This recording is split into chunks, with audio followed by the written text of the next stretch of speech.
Hi, I'm Naomi Murphy, and this is the Locked Up Living podcast, where we talk with a wide range of people about harsh aspects of institutional life.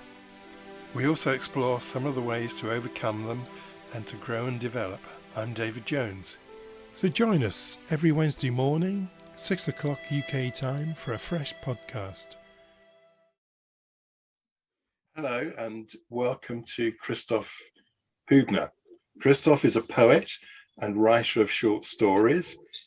In addition, he has a long-term collaboration with the Action Reconciliation Service for Peace, which is based in Berlin.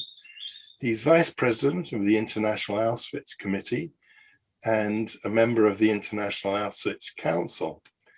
He's been associated with the International Youth Center at Auschwitz from the beginning, and is one of the founders of this institution in Oswiecim. Hello, pleased to meet you. Nice to meet you. Nice to see you again. Hi, Christoph. Really good to have you on here today. Thanks very much for joining us. Christoph, you seem to have had a very mixed life, being a writer and a poet, as well as having your connections with Auschwitz and the youth centre there. Could you tell us something about your life and how you ended up on this pathway? Well, I guess I had quite a normal life. I was educated in a Protestant background family with books, which was very important, that books were quite a normal thing. So to read and to enjoy, to read and to enjoy poems and to enjoy words and to see what would happen in a world if we put words together, and how many possibilities you have to put words together and where you end up with it. How different, how amazing, how horrible. That was really an experience which was very, very important for me. And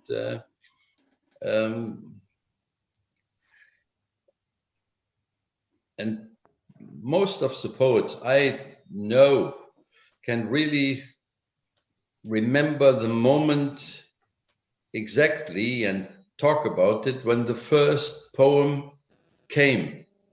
And they thought, well, this is a poem. It is my poem.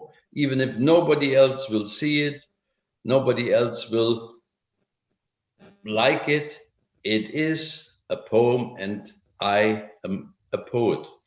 And so since then, I think I'm a poet, really. And I know I'm talking too long, but to meet other poets is it's interesting because you always see that the system of the inner and outer world and the combination between the two of them works similar. A few years ago, we had a meeting in London in St. James Palace, I think, with Prince Charles. And I discovered that preparing this meeting was Graham Davies, a quite well-known Welsh poet who really is writing wonderful and very interesting poems, which are not specific Welsh, English, they are human in a broad way, about remembrance, about going through the world and discovering things.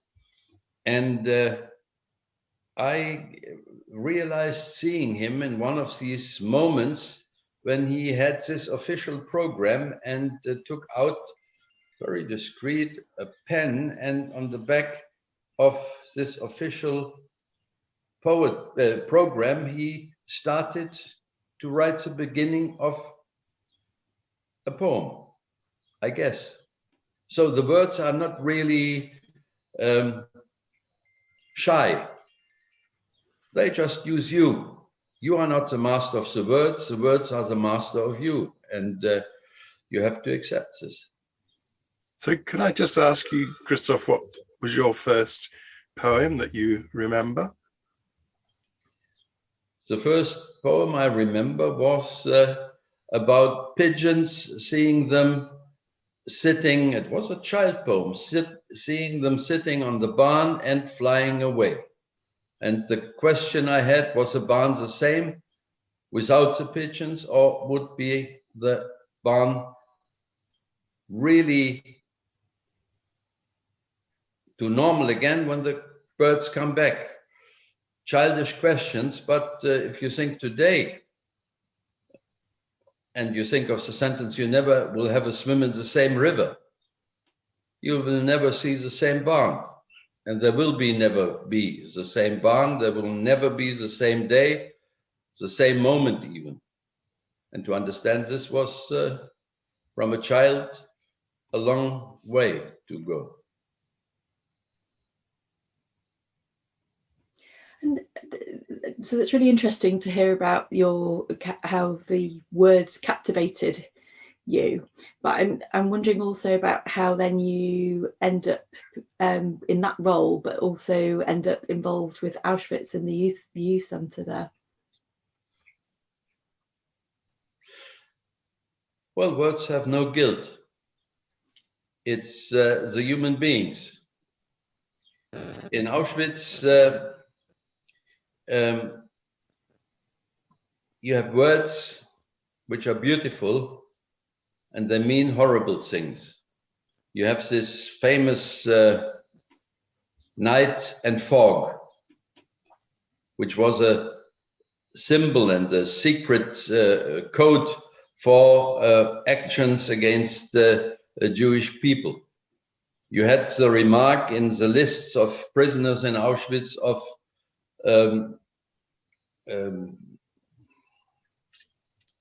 foam of the sea. And it's beautiful. Everybody has associations with it. When we have been to the beach as children, have seen the foam going away, coming, and endless. And here it meant the people should disappear forever. Even their names should be cut off of the lists of prisoners. They should disappear as they had never existed before. And well, so it's our responsibility to give the words their honor back, and to try at least. They, as I said, were without any responsibility for it. Thank you. And can you tell us something about the kind of work that you did with Action and Reconciliation? Well, we were educated by my father, who has been a soldier in the Second World War, and for him it was absolutely not acceptable that any of his three sons would join the army, any army. And in these years, you had to do your duty in the German army. It was 18 months, as far as I remember, and we all decided to be conscientious objectors. We didn't go to the army, and the alternative was to go to Action Reconciliation and to work abroad. And that's where I met one of my lifelong friends, David, who is sitting opposite here now. And I came to Oxford, working in a project of Cyrenians, which, well, the only thing I understood was from the Bible. There was Simon of Cyrene who carried the cross of Christ. And so I had an idea they were doing something social. And well, they worked with alcoholics, mostly with people being in the war as British soldiers and really being destroyed, and never got back into normal life after all what they'd seen. Today we have words for that. In these times, David, we didn't even have words. We would have never say, I would have never said traumatisiert. They were just never got back. They never arrived back. And I had to realize that my work there as a young German, for them was exciting in one way. They found it exciting that a German boy was coming to washing their dishes and living with them in a more or less primitive shed near the station in Oxford. But of course, I had to realize that these things inside, deep inside them, and very often hidden in them, were war, war, war. And when they were very drunk, they were crying, they were talking about situations they will never forget and who were in them and with them every second of the day. And even there were a bizarre situation that one of them, when he was drunk, went to the police and told the police, in our house is a German hiding, he is Martin Bormann. And so the police came. I had to show my passport and prove that I'm not Martin Bormann. And well, next day he had forgotten about it all. But that was the situation. The name Martin Bormann for them was really a thread on heaven. And yeah, it was very, very, very intensive time. I think Dave and me, we both can sign this. And for me, this is the explanation, Naomi, why the relation between David and me is so stable and long ongoing. We very often don't talk for months, but if we start talking after months, we end up right there where we finished the last time half a year ago, and we will never get into conventional standards of talks. We will always be down to the ground. Yeah, it's very valuable, isn't it, when you've got a relationship that has lasted that amount of time? Yeah, that's true. And it was a time, and I mean, for me, this is important that people in Britain know this as well, that for many Germans who have really developed over the years very deep emotional relations to people in England and Wales, in Scotland, to Great Britain at all this hating, disturbing, dividing business of the last years was really a big, big difficulty, and still is a big insult of things we had achieved together. And well, I don't think any one of us would have expected that these kind of things would happen again. But on the other hand, we know that the things connecting us are much more worthy than all this tactical and hidden tricks and intrigues of the people who organized all this.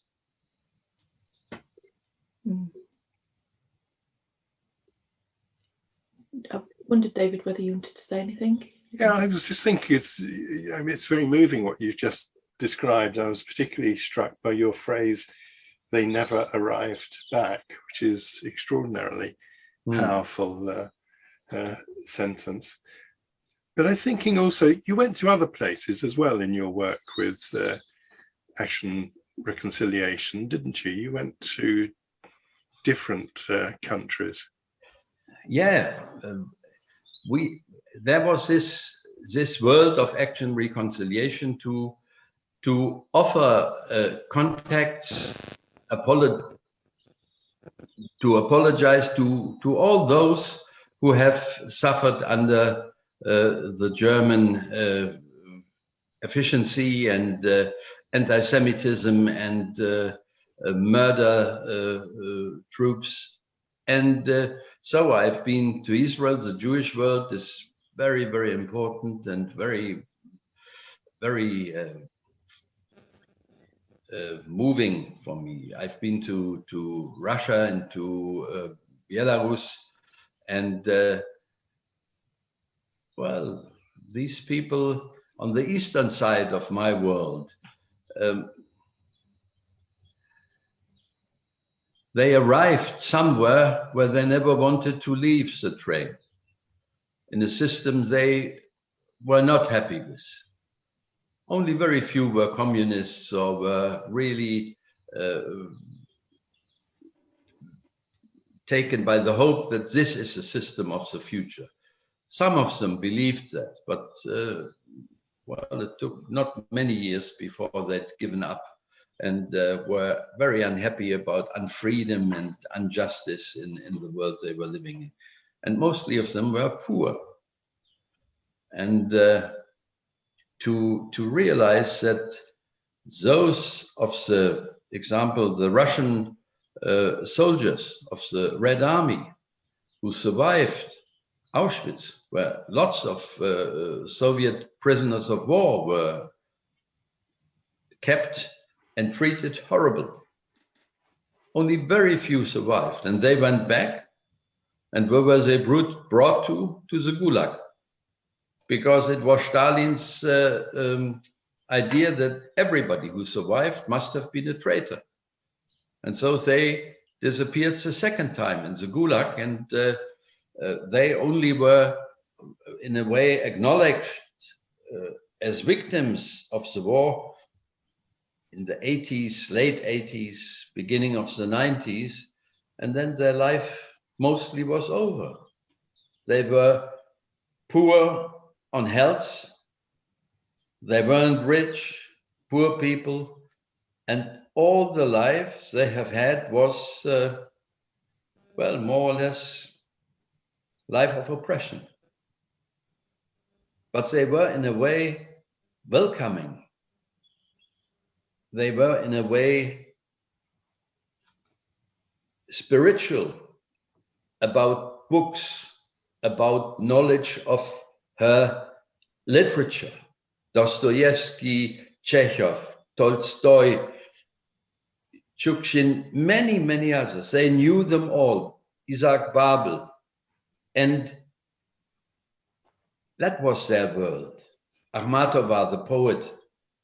And they were living in this world of the spirit and not being influenced very much by the real living conditions around them. They were not important for them. Yeah. And not just to add, David, not to make it too idealistic. Of course, I was a left-winger. I still am. And in a way, when going there, I don't know what you remember about yourself. I was a bit naive and a believer myself. When our friend Vasil Bukau, a very famous and very, very good writer, several times suggested for the Literature Nobel Prize, when he described the world of the KGB surrounding him and what they did do and what they could do with him, you always were thinking, well, he's a bit neurotic about these things. He's a world famous man, but he was even a bit shy with us, not to describe what they really did to people and what you see these days in Belarus, what is coming out on the end of the process. Vasil Bukau, 1984, has said Lukashenko will be a catastrophe, and he was bloody right. You're describing really a time after the war where people went back and found that they were still captured in some way, and that was obviously a process of self-discovery for you, as well. Yeah, Yeah. Well, yes. I mean, for our generation, it was very important to come to terms with this history who did influence us so much, not only by birth, but by the teachers who educated us, by the people who were around us, even as youngsters, as other people. We had to find a way. And you asked me, Naomi, about Auschwitz. That's one of these things. If you go to Auschwitz, of course, you go to history. You go to a history place, you go to a crime scene, you go to lots of places.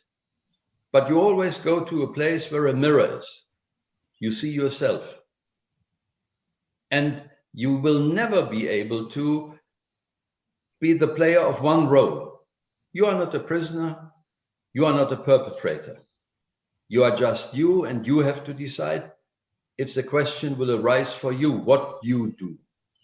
And it was very interesting with, or it is very interesting with people, if they come and first they easy going a little bit, and then they suddenly realize it's about me. It's not about them. This is about me.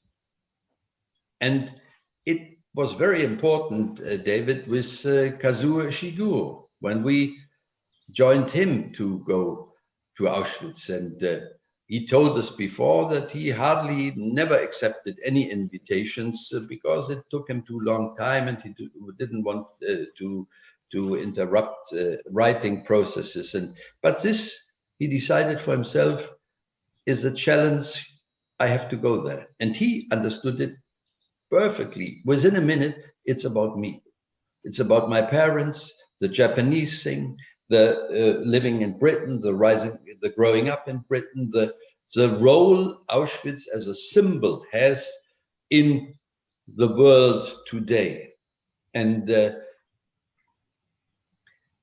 symbol. So a few days ago, you read in The Guardian that in Arizona, they have bought chemicals to mix up Zyklon B and to kill people in the dead cells with gas. You feel crazy. What? People are killing other people again with Zyklon B? Are they, the next time you read about the synagogue in a southern German town attacked, you read something in Britain about anti-Semitic rumors in the Labour Party or something. And very often I am asked, so how long the Auschwitz Committee will work on? And it's a stupid question, but nevertheless a true one. You are deciding it. You said something very powerful there about the mirror and about looking in the mirror, and I wondered how German culture is influenced by being brave enough to actually accept that mirror is there and looking in the mirror, whereas I think for us in Britain, certainly there's an avoidance of addressing things like colonialism and the empire history. So there's a kind of an avoidance of seeing that there's a mirror there. Well, there's a nice Chinese poem, I think it's Po Yu from the 9th century or something. Wherever the tree is, the wind will get to it. And so, however you discuss the empire now and how proud people are on the empire and the peace working forces of the empire and things, the time will come that people will talk about family stories, about family memories, about what the empire meant. and what it mentally means for many people until today. Whether there really is a chance for the empire to have a kind of group of people united on the same level with justice and freedom. Let's see. You had the same situation in France when they were discussing all the time about the resistance in the Second World War. There wasn't any word about Vichy and about Pétain. They didn't do these kind of things, but now they are right in the middle of this. And I think it was Chirac who apologized for the Jewish French population for these kinds of things. And again, in France, you have a massive anti-Semitic attitudes within the population. And this in Germany is a problem as well. So you have to discuss the past because it is already back.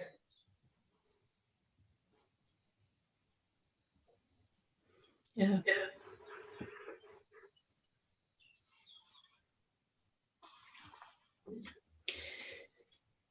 So, well, in the work that you did with Auschwitz, Christoph, I believe that you also worked with some former prisoners of the camp. And how did that go? How did they cope with the traumatic experiences they lived through? Well, I have met about 3 survivors who were aggressive towards the world of today, because thinking of what happened to them, how could the world have let this happen? What is the world doing today? They were bitter, a bit aggressive, and difficult to bear. But most of them are shy. They don't want to be on people's nerves. They realize they have to tell what happened to them. And they feel obliged to their families because they are mostly the only one who survived. There was no family. And Dorota Tugendreich from Łódź, the Jewish girl, was quite sure that she had to talk about her parents. They were not longer with her, but she didn't want them to be forgotten. And you see, I don't have a microphone, and I don't have a kind of tape recorder, or what you call this today. I sit on a dinner table with a small, tender lady from Budapest, and she has very short-cut hair.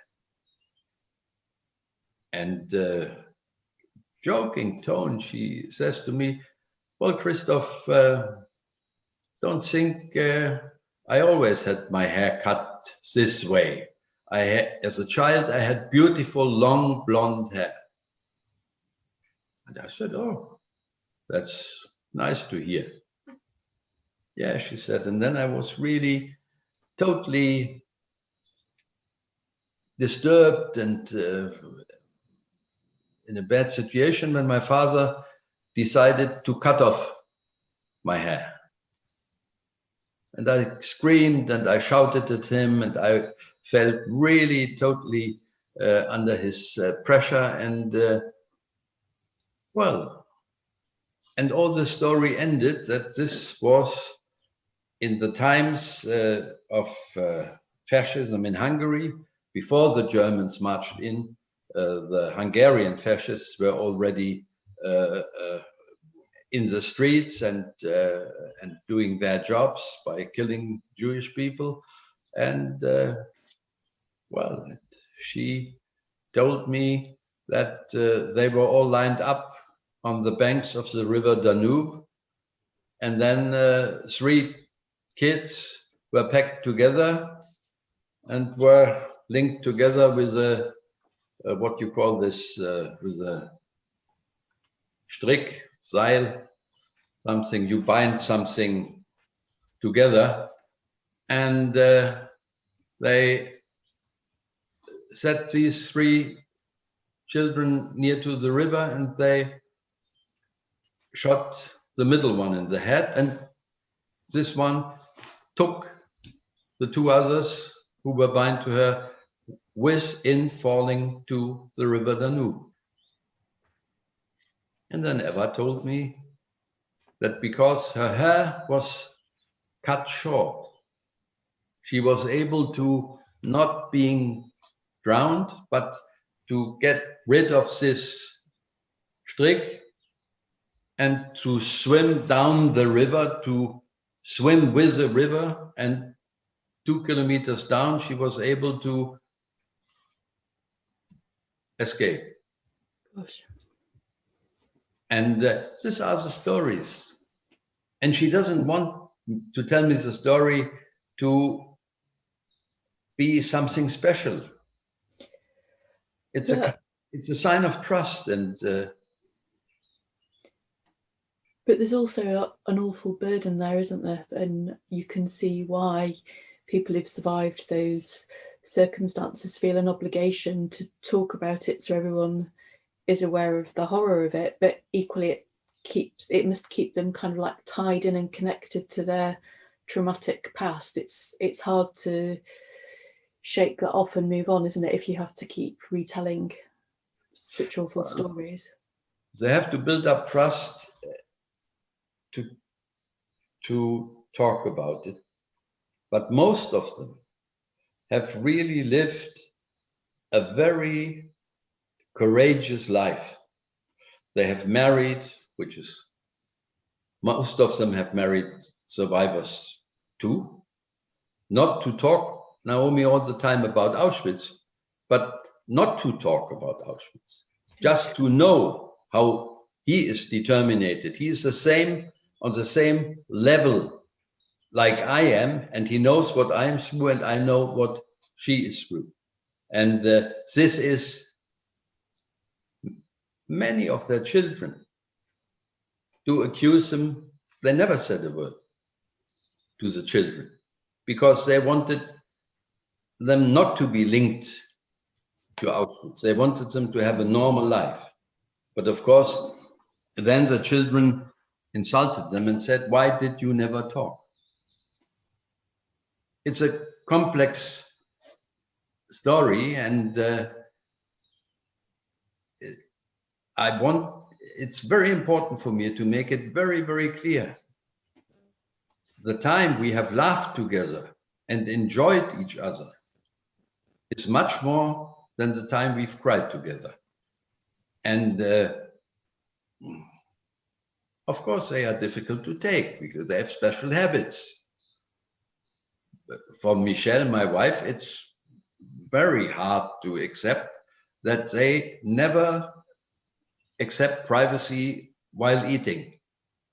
So if Michelle has got a cake, a nice strawberry cake, suddenly from somewhere from the table, the fork will come and say, "What have you got there?" And within 2 seconds, her piece of cake has disappeared. And they have tried and shared. That's what they did in Auschwitz, of course. And never leave anything on the table. You never know when you will have the next time something on the table. So these are kinds of things which are very deeply built in their memory and in their soul.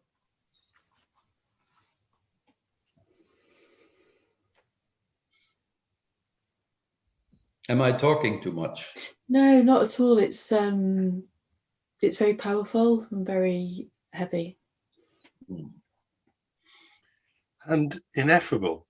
I was just looking up the word then because I wasn't sure whether it was the right word to use, but what you're saying in your words is too big to put into words, even though you're doing extremely well in doing so. But I was thinking, some 40 years ago, you, together with Alvin Meyer and Jürgen Pipelov, do I pronounce Jürgen's name correctly? Yeah, more or less, yes. More or less, thank you. That's been the story of my life, more or less. W at the end, you say Piplo. Pipelov. That's the Russian version. So you produced this book, the one here, which is called Signs of Life Seen in Auschwitz, a book of poignant pictures and drawings. And this could suggest that even in such dreadful circumstances, people were capable of great creativity. Do you see it like that? Is that how you see it? Yeah, exactly what you are saying. And this is important for me. You know, I work a lot with young people from Volkswagen in Auschwitz, and it's very important they have a certain understanding of resistance. What is resistance? You have to have a gun, you fight. And I have to explain them, resistance is, you remember, a poem. And I have talked about Dorota before. And that was one of these stories that when they were taken to the toilet, to this big toilets, one toilet on the other, to go together and to sit there and to smell all of you and to see the others in this horrible situation. Very often you had the feeling the best thing is you get back and fall behind. You are really at the end and just shit. And that's what they were told all the day. You are a piece of shit. And in this moment, she evoked poems from the school. And she told them to the girls sitting next to her. And they will give it to the next one. And that was resistance. No, we are not a piece of shit. We are a human being. We have been educated. We are able to remember and to create words and poems ourselves. We will get out of here and we will be back in life. And people in Auschwitz have done many of these small things. Of course, you can say, well, but that people who have written down what they've seen, all this was under the threat of their life. Nobody was allowed to see this, otherwise they would have been shot right away. And so they were really risking their lives all the time. At the moment they were creative, at the moment they were encouraging other people, and at the moment they were together in a way of communication, not to fall in silence. That was the one side. And the other side, Lebenszeichen, signs of life, not to be too idealistic again, is, and it's interesting, David, that the survivors start to talk about this only in the last years, about these other things, that somebody slept with his shoes under his head. Nobody could steal him. And of course they were stolen. He was so falling in a deep sleep, hungry, tired, that they were pinched. And to have shoes was a very, very important condition for survival. If you didn't have shoes, it was very, very difficult. After a few days, your feet were swollen, bleeding, and you couldn't walk, you couldn't work, and you were a case for the gas chamber. So Alex Deutsch from Berlin, he was a baker. He had learned to be a baker. a Jew from Berlin, and he told me the only medicine he had for his rotten feet was every evening to piss on them, and to hope that this was kind of disinfection and of a healing effect for his feet. Yeah, people did do horrible things to other people to survive.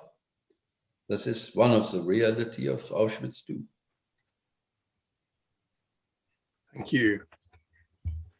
We've obviously, in our podcast, we've been interested to think about what it is that enables people to survive under extremely demanding and testing conditions.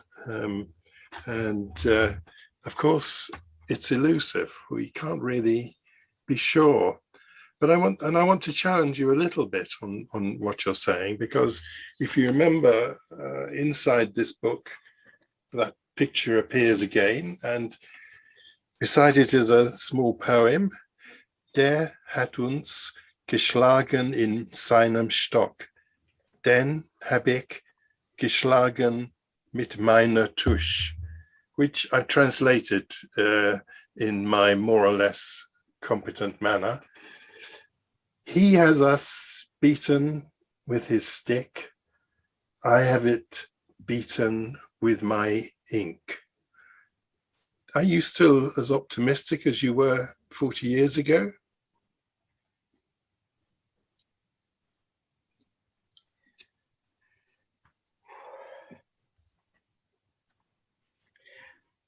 Well, I wouldn't know. I am regarding the times at the moment, whether to be optimistic, but we keep going.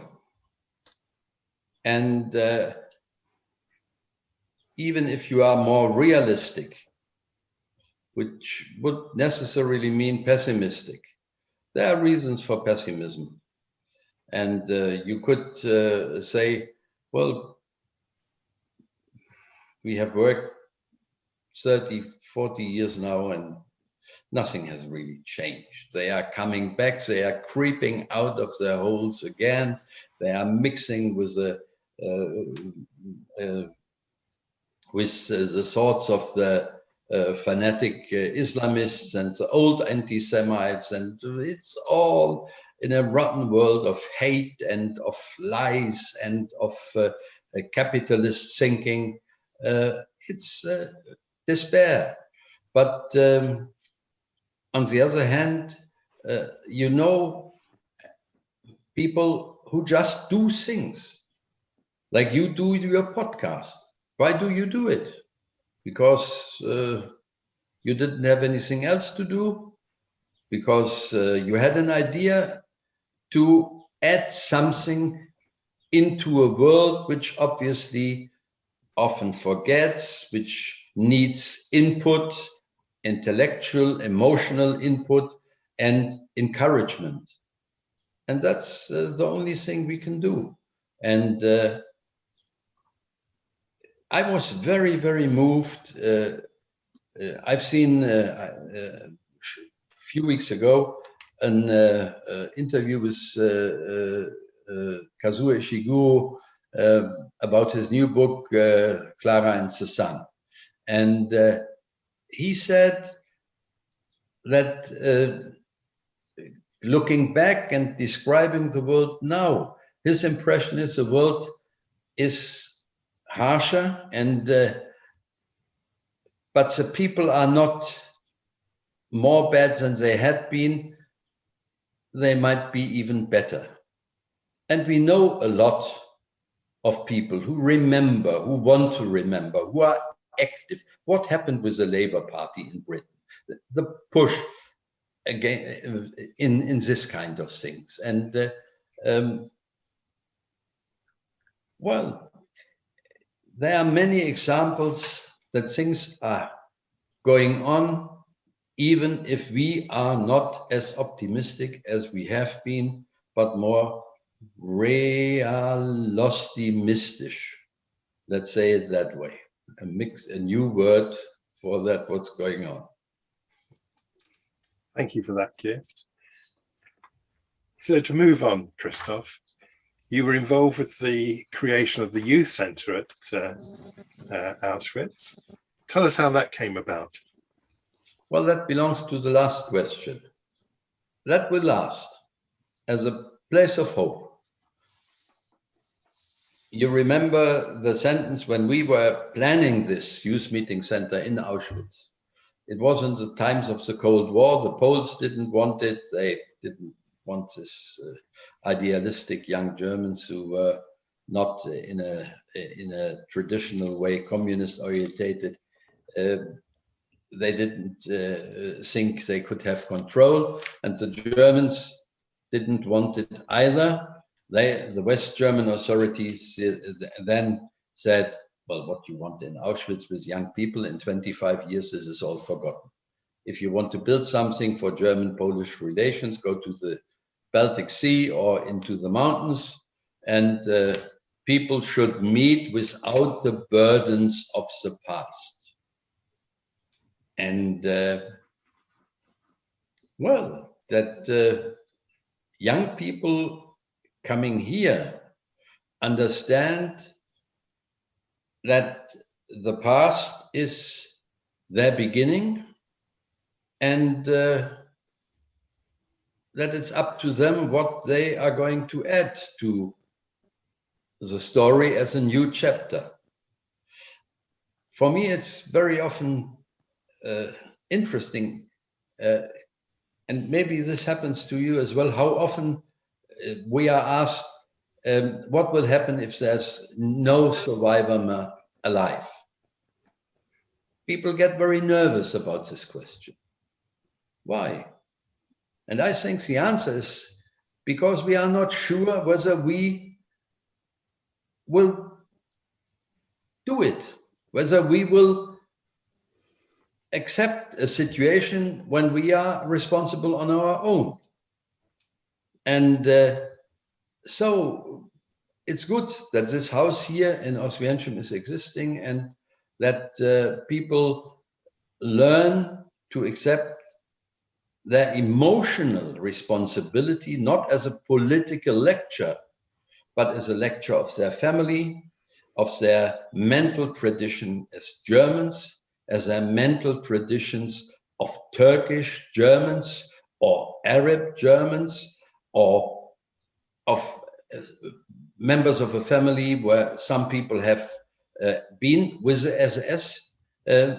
All this happens here, that people, realize suddenly the history, and they want to know more. They want to know where they come from and where they want to go.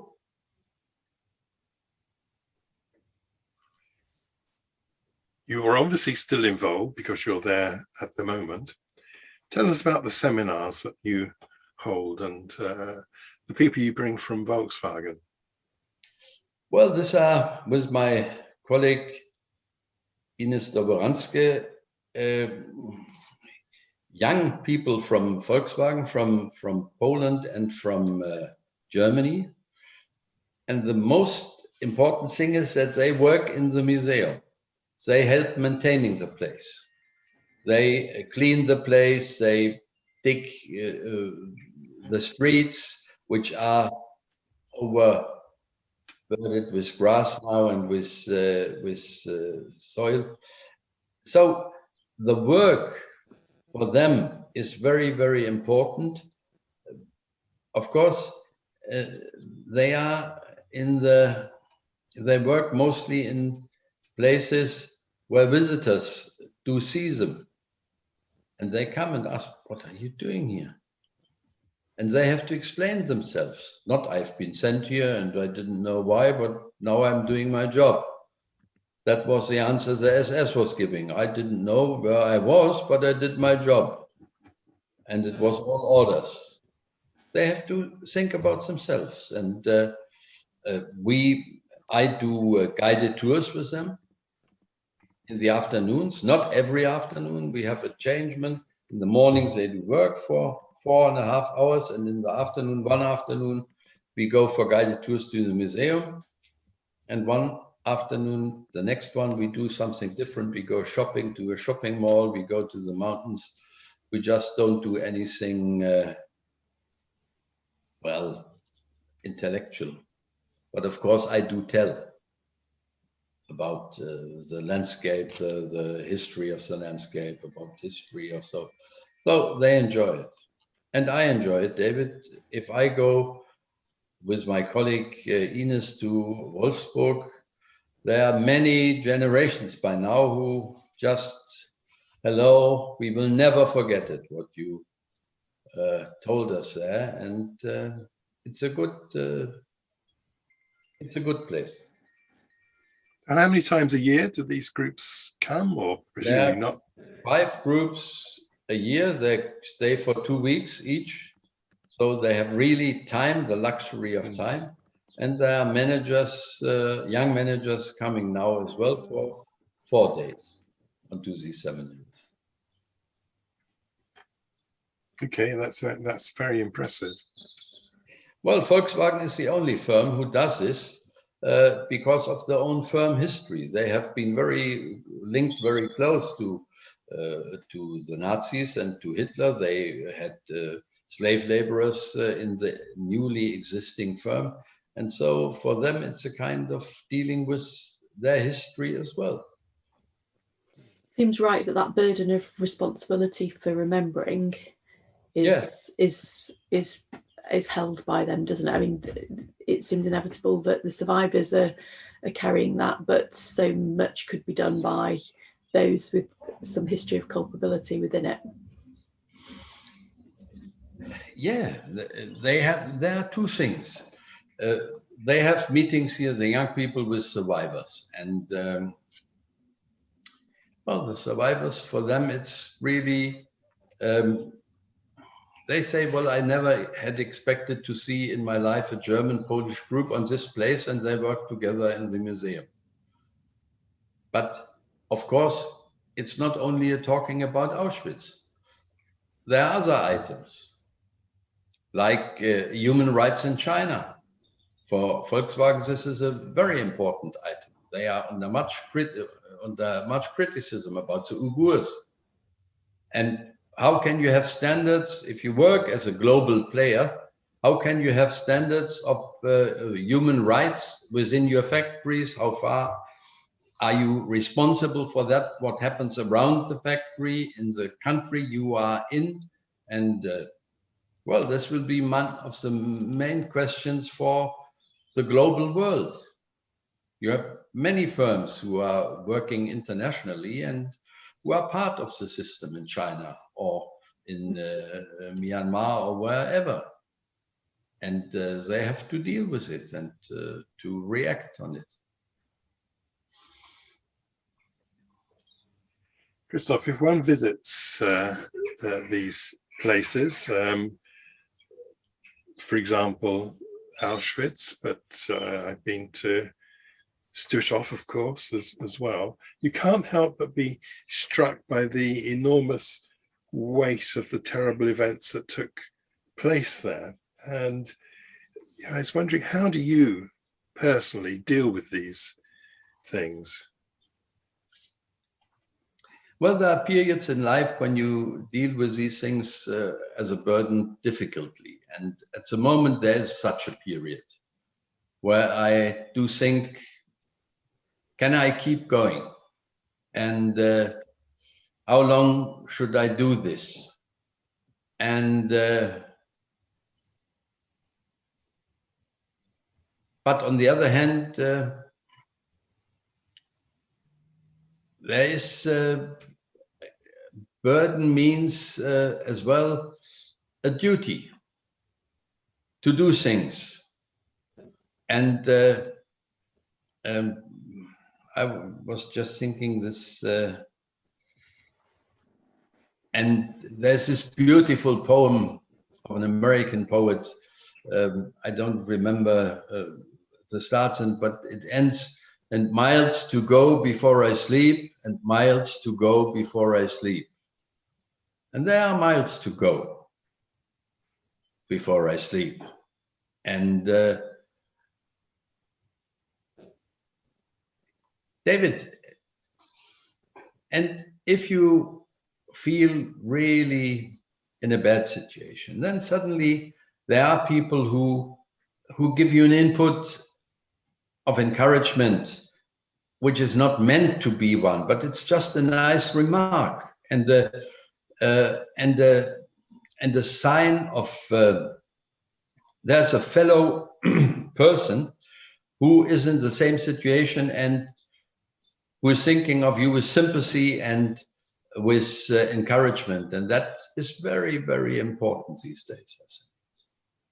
I think there's a line in Turandot, the opera, where the servant girl is asked by the prince, well, why do you do these things for us? And she replied, because once you smiled at me. And it's a very strong line. Well, definitely, yeah. This is a very strong line, yeah.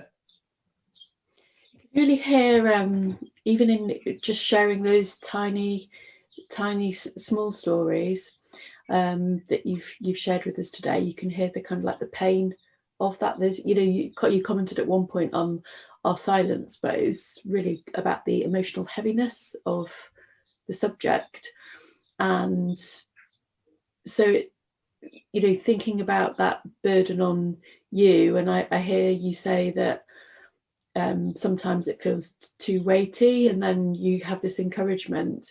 But I wonder, what are the ways that you've coped with a very long time steeped in a very, very painful episode of not just history, but the living onwards of that? And how do you cope with that? Well, I think that's a result of education or of genes, let's say. My father was a very serious person, and was heavy, put heavy into the world, and my mother was the right opposite. She was a very humorous and very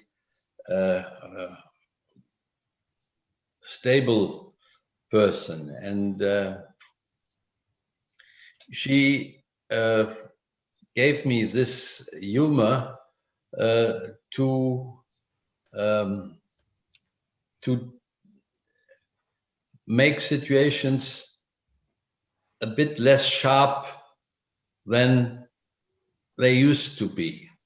If I realize that we sit on an evening table with survivors and it will get to, then I will say, I want to tell you something which is more easy, life-ish, a remembrance which they can share and which is good for them to laugh. And so to find the easy way of life as a possibility of life. This is very important. And I was smiling yesterday. That's this typical thing I got from my mother, this kind of stupid jokes. When I was leaving the office, a few meters from here, I've seen that one of the colleagues with her phone went out into the garden and phoned there because it was very hot in the office. So very secretly, I went to the door and I locked the door behind her. Well, after 2 minutes, she stopped phoning and she was knocking on the door. And I, by then, had disappeared away. And so they were asking Jerome, one of the colleagues, did you lock the door? Why did you do that? And then somebody from upstairs shouted, no, you haven't seen Mr. Heubner being here. That's typical for him. And that's typical to make situations easier and laughing for people. And that's very important with the young people, to laugh a lot, to laugh, to laugh, to laugh. And yeah, we have laughed a lot together, David, much more than crying anyway. And he has been to Auschwitz and has given lectures here. And yeah, and things are so funny. But when we have been together here, that somebody who was with us then, and I had this totally forgotten, told me years later, do you remember when we rushed into that hotel on our way to the bus and nearly rushed down the waiter because we so urgently needed to go to the toilet because we had drank too much beer? I had it forgotten totally, but he remembered it. And obviously this person you have chosen as your partner for this, you should be careful with. He drank much of beer this evening and we nearly rushed down the waiter in a hotel on our way back to the bus. So, but what was it, David? It was one day we wanted to go away from Auschwitz. That was the background. It was in Krakow. And we all felt this evening we don't want to spend here. We want to go to a living world and not to the world where the dead people are living with us. Yeah, you're talking about, whilst it's so important to remember the kind of like dark side of human nature, how also it's just as important to have the light there. And I guess that's partly why David and I started the podcast, was being very aware of working in prisons brings you in touch with the kind of like the darker side of life, which can take its toll on people that are in prison, staff that work in prison also, and wanting to contribute something that can share something of the light as well at the same time. So really, it's such a powerful conversation today, Christoph. Been so interesting to hear your insights. Well, thank you very much. And that I absolutely agree what you said last. That's we are very close to each other with this thinking and with this background. Take care of yourself and stay well. Looking forward to hear it sometimes. Thank you very much, Christoph. Great to see you again. Great to see Jerome. Now go off and catch your plane.